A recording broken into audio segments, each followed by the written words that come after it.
Two sweet-looking girls treat murder like a children's game. A pre-Star Trek William Shatner is hunted by a succubus in a movie filmed entirely in Esperanto. And Gothic horror still has more atmosphere than most modern jump-scare machines can dream of. So, as you've probably guessed, Psycho, Night of the Living Dead, and Rosemary's Baby are not on this list. Today, we're going for something a little less obvious. Before Jack Hill made exploitation films like Switchblade Sisters and Coffee, he wrote and directed Spider Baby. The film is low budget, but don't let that fool you. It is also a lot cleverer than it first appears. Jill Banner and Beverly Washburn play Virginia and Elizabeth Mary, two ordinary-looking young women with a rare condition called Mary syndrome. It only exists in their family, and it causes them to regress to a more primitive state as they get older. Sid Haig plays their brother Ralphie, who is already drooling and barely coherent. He is slowly heading toward the same fate as the other Mary relatives locked in the basement, who have completely regressed into madness. Lon Chaney Jr. plays Bruno, the caretaker trying to look after them. But then greedy distant relatives arrive, hoping to claim the family fortune, and the whole situation falls apart. When it works best, Spider Baby is funny and genuinely creepy at the same time, which is a very hard trick to pull off. And the next time your own family feels weird, Spider Baby may change your scale.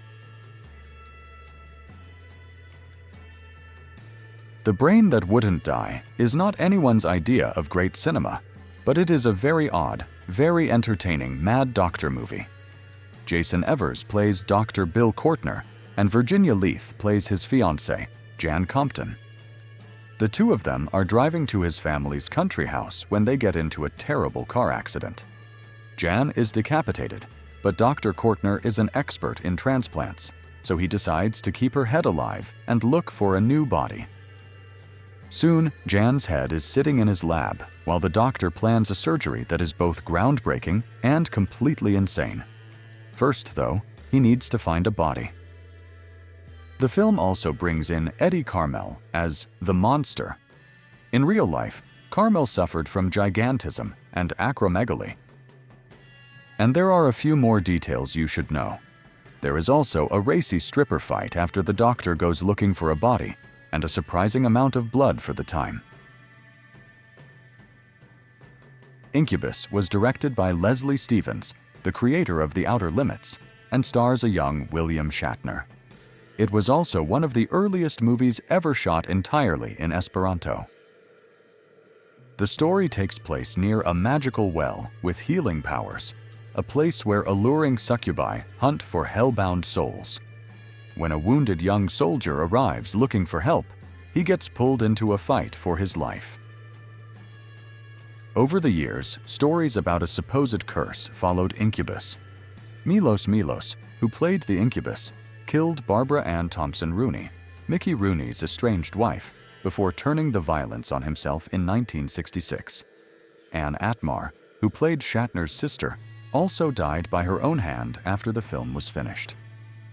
A few years later, the daughter of actress Eloise Hart was kidnapped and murdered.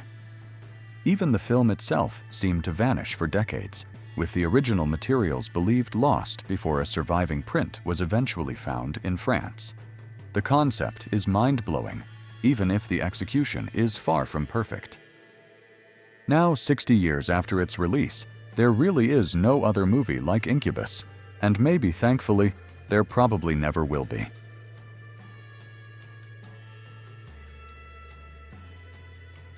Next, we have an Italian-French Gothic horror film, Mill of the Stone Women. And if that title makes you expect some third-rate cheapie, that is not really what this is. The story follows Hans, a writer who comes to a remote island in Holland to research the fabled Mill of the Stone Women, and the sculptor Professor Wahl. The professor lives and works inside the mill, where he keeps a strange carousel of female figures. Hans begins to fall under the spell of Wahl's daughter, Elfie, played by Sheila Gabel. And even if she is not the strongest actress in the movie, she is striking enough on screen that it hardly matters. But back to the mill. because something is being covered up there.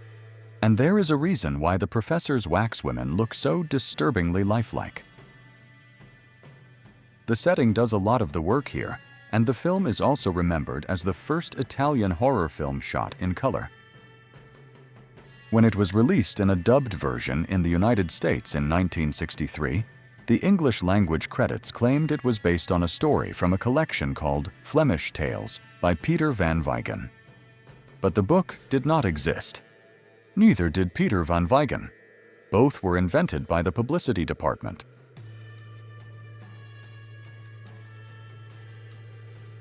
By 1966, Hammer had already made several vampire and Frankenstein films, so the plague of the zombies gave the studio a different kind of monster. The story takes place in a remote Cornish village where local doctor Peter Thompson is baffled by a series of unexplained deaths. He asks Sir James Forbes for help, and Forbes arrives with his daughter Sylvia.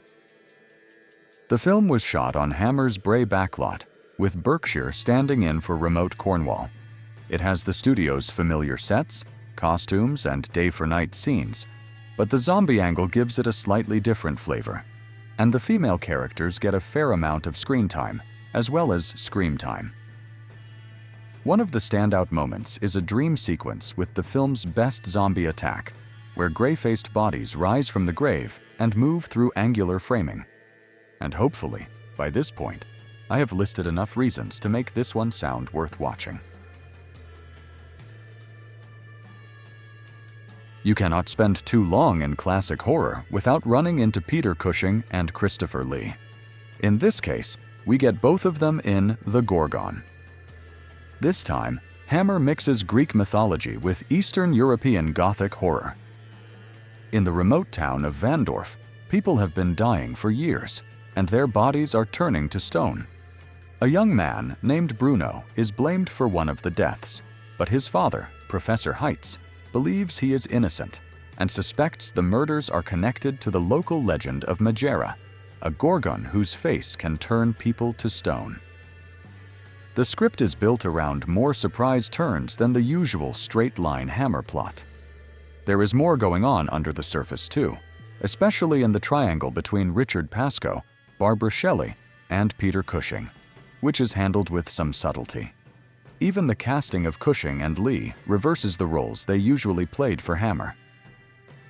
And yes, horror is not exactly short on vampires, creatures, and cursed aristocrats, but a woman carrying the spirit of a gorgon is not something you run into every day. We are not done with Cushing and Lee yet. Both of them are also in Dr. Terror's House of Horrors, along with a young Donald Sutherland. The setup is simple. 5 strangers share a train car, and a mysterious 6th passenger joins them. That passenger is Peter Cushing, playing a tarot card reader with a warning for each man.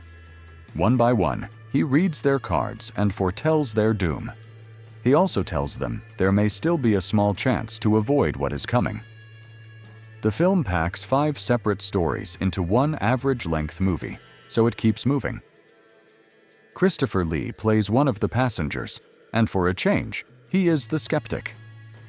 His character is an arrogant art critic with no patience for the supernatural, and that arrogance may be exactly what gets him into trouble. And yes, one of his big moments involves a disembodied hand. It sounds ridiculous, because it is ridiculous, but Lee plays it with such conviction that you go along with it anyway. The devil rides out as Hammer again, but this time the studio goes all in on occult horror. Christopher Lee is still with us here. He plays Nicholas, the Duc de Richelieu, who suspects that his friend Simon has fallen in with the wrong people. Together with Rex Van Ryn, he interrupts what first appears to be a social gathering. But it is not a harmless meeting. It is a group of devil worshippers. Nicholas and Rex manage to rescue Simon and his friend Tanith, but the leader of the group, Mokata, is not finished with them. He has a psychic link to his followers, and he is determined to get them back and summon the devil. The film plays all of this completely straight, with no irony.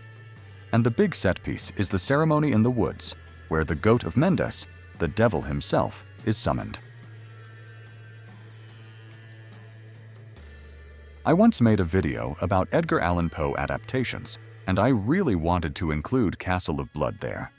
But that felt a little unfair, because even though the film was advertised as an adaptation of Poe, that specific Poe story did not actually exist. So this feels like a better place to bring it up. The story follows a reporter who meets Edgar Allan Poe for an interview and gets drawn into a wager. He has to spend the night in a haunted castle and survive until dawn. When he gets there, the castle seems deserted at first, but then he meets a beautiful woman, followed by her beautiful but creepy friend. And considering the place was supposed to be empty, you would think that might make him a little suspicious. But apparently, no, nothing to worry about here. He quickly falls for the dark-haired woman, but soon he starts seeing tragedies from the past play out in front of him. The question is whether he can escape the castle before he gets his own tragic ending. The direction is effective, using long takes and creepy angles to build tension. And of course, Barbara Steele is a pleasure to watch here, though really, is there a film where that is not true?